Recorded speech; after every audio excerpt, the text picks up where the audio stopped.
Hello दोस्तों, यदि आप हमारे चैनल से नए जुड़े हैं तो हमारे चैनल एवी लाइव को सब्सक्राइब जरूर करें और अपने दोस्तों में शेयर करें।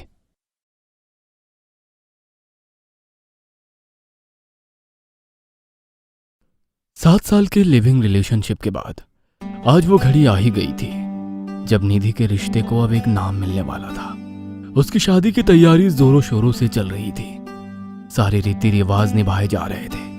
चारों तरफ शादी का शोरगुल था कि अचानक ही इसी शोरगुल के बीच किसी दो लोगों में बहस होने लगी। दरअसल निधि घर से बाहर जाने के लिए दादी से बहस कर रही थी।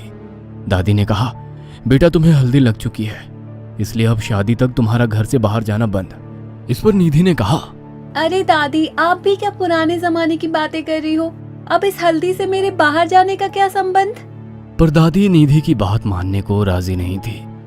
उन्होंने भी निधि को जवाब देते हुए कहा, बेटा, तुम आजकल के बच्चे कुछ नहीं समझते हो। शादी ब्याह के समय हमारे ग्रह कुछ कमजोर हो जाते हैं और इस समय का फायदा उठाकर बुरी आत्माएं हमें नुकसान पहुंचा सकती हैं। दादी की ये बुरी आत्मा वाली बात सुनकर निधि जोर जोर से हंसने लगी थी।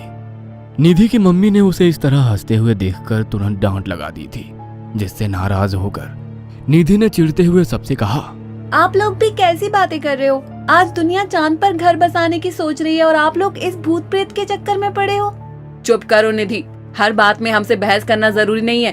तुम्हें जो कुछ भी चाहिए वो ऑनलाइन ऑर्डर कर लो या फिर हमें बता दो, हम ले आएंगे, लेकिन तुम्हें घर से बाहर जाने की इजाजत नहीं है। निधि की माँ ने अपनी बात साफ साफ कह दी थी।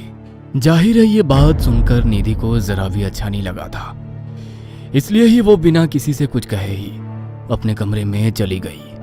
पर निधि जैसे ही अपने कमरे में गई तो देखा उसका फोन लगातार बजे जा रहा था। पहले से 9 मिस कॉल भी पड़ी हुई थी और ये सारी कॉलें निधि के मंगेतर वीरेन के ही थे।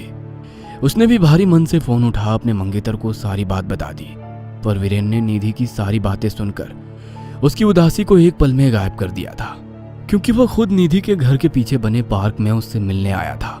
और जब ये बात वीरेन ने निधि को बताई तो उसने एक पल में अपनी माँ और दादी की बात को दरकिनार कर बिना किसी को बताए उससे मिलने पार्क में चली गई। दोनों ने जैसे ही एक दूसरे को देखा तो एक दूसरे के सीने से लिपट कर चूमने लगे थे। फिर खुद को शांत कर दोनों एक दूसरे से बातें करने लगे और बातों ही बातों में वीरेन ने निधि को बताया कि हनीमून के लिए उसने मेघालय जाने का प्लान किया है और यही खबर वो उसे देने आया था। सारी बातें होने के बाद दोनों अपने अपने घर चले गए और फिर धूमधाम से शादी होने के बाद दोनों प्लान के अनुसार मेघालय हनीमून को जाने के लिए चल दिए।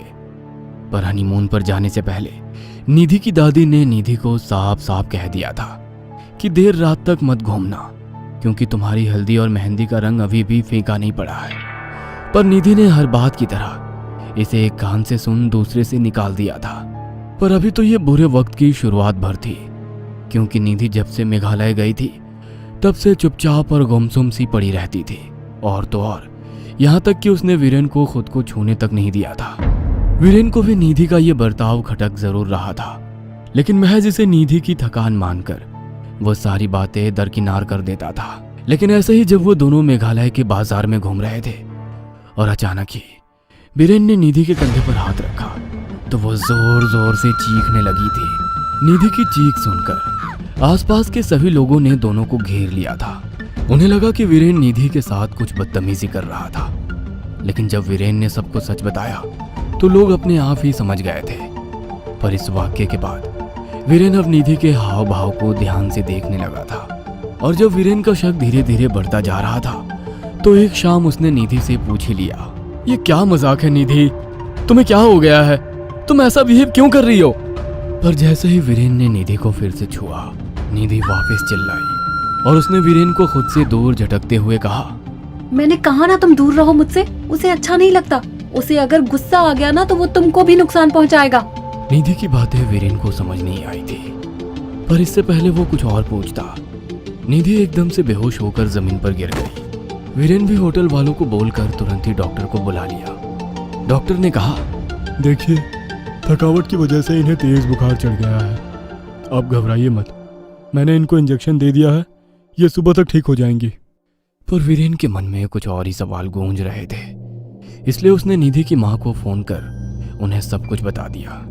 निधि की माँ यह सब सुनकर परेशान हो गई, लेकिन उन्होंने जाहिर नहीं किया और वीरेन को तसल्ली देते हुए बोली कि तुम घबराना मत, सुबह सब कुछ ठीक हो जाएगा, मैं तुम्हें सुबह फोन करूंगी। अगली सुबह निधि का बुखार थोड़ा कम हुआ, लेकिन उसका शरीर एकदम पीला हो गया था। वीरेन निधि के लिए चाय लेकर आया और उसने निधि से पूछा कि अब कैसी हो। तभी निधि ने जोर से वीरेन को धक्का मारा और चिल्लाने लगी और थोड़ी देर में फिर से बेहोश हो गई। होटल में निधि की यह हालत देखकर कुछ लोगों ने तो बातें भी करना शुरू कर दिया कि इस पर किसी प्रेत आत्मा ने कब्जा कर लिया है। वीरेन इन सब बातों पर विश्वास नहीं करता था, लेकिन अब दूसरी तरफ डॉक्टर ने भी हाथ खड़े कर दिए थे। डॉक्टर ने निधि को नींद का इंजेक्शन दे दिया और वीरेन को जल्द से जल्द अपने घर वापस जाने की सलाह दी। वीरेन भी निधि को नींद की हालत में वापस उसे उसके घर ले आया था। इधर दादी ने पहले ही अपने पुरोहित को बुला लिया था और निधि के घर आते ही सबसे पहले पूजा शुरू हो गई थी। पूजा शुरू होते ही निधि छटपटाने लगी। पुरोहित जी ने उसके बाल बांधने के लिए कहा। वीरेन ने जैसे ही उसके बालों को पकड़ा, वैसे ही निधि ने वीरेन को जोर से धक्का दिया, जिससे उसका सर दीवार में जा लगा और उसके सर से खून गिरने लगा था कि तभी निधि ने सबको सुनाते हुए एक मर्दाना आवाज में कहा, क्यों बांध रहे हो इसके बालों को? इसके बालों ने ही मुझे इसका दीवाना बना दिया है। निधि के मुंह से यह सब सुनते ही सबका शक एक पल में यकीन में बदल गया था और अगले ही पल पुरोहित जी ने अग्नि में आहुति डालकर जोरों से मंत्र बुदबुदाए और फिर निधि के जिस्म पर कब्जा की हुई आत्मा से पूछा, कौन है तू और क्यों इस बच्ची को परेशान कर रहा है? बोल बोल, वरना तुझे हमेशा हमेशा के लिए एक बोतल में कैद कर दूंगा। पुरोहित की बात सुनकर निधि ने मर्दाना आवाज में रट हुए बस इतना कहा, मैं राजकुमार। ये नाम सुनते ही निधि के माता के पैरों तले जमीन खिसक गई थी। वीरेन ने भले ही निधि के मुंह से ये नाम पहली बार सुना था, लेकिन उसके घर वाले इस नाम से अच्छे से वाकिफ थे। तू अब क्या लेने आया है? तुझे तो हम कानपुर में छोड़ आए थे ना, तब मन नहीं भरा था क्या तेरा, जो अब दोबारा मेरी बेटी को परेशान करने चला आया है? तेरी बेटी को पाने के लिए मैं जिंदा से मुर्दा हो गया, बहुत तड़पा हूँ इसके लिए। अब जो ये मिली, इसे किसी भी हाल में खुद से अलग नहीं होने दूंगा। पुरोहित के साथ साथ वीरेन को भी कुछ समझ नहीं आ रहा था, इसलिए दिल पर पत्थर रखकर निधि की माँ ने सबको सच सच बताते हुए कहा, ये राजकुमार है। जब हम लोग कानपुर में रहते थे, ये मेरी बेटी से प्यार करने लगा था। इसने मेरी बेटी को बहुत परेशान किया था। हालत इतनी खराब हो गई थी कि हमें इसके डर से दूसरे शहर में शिफ्ट होना पड़ा। निधि की माँ ने अपनी बात पूरी कर ही थी कि तभी राजकुमार ने गुर्राते हुए निधि की माँ से कहा, यह पूरा सच नहीं है, पूरा सच बता सबको।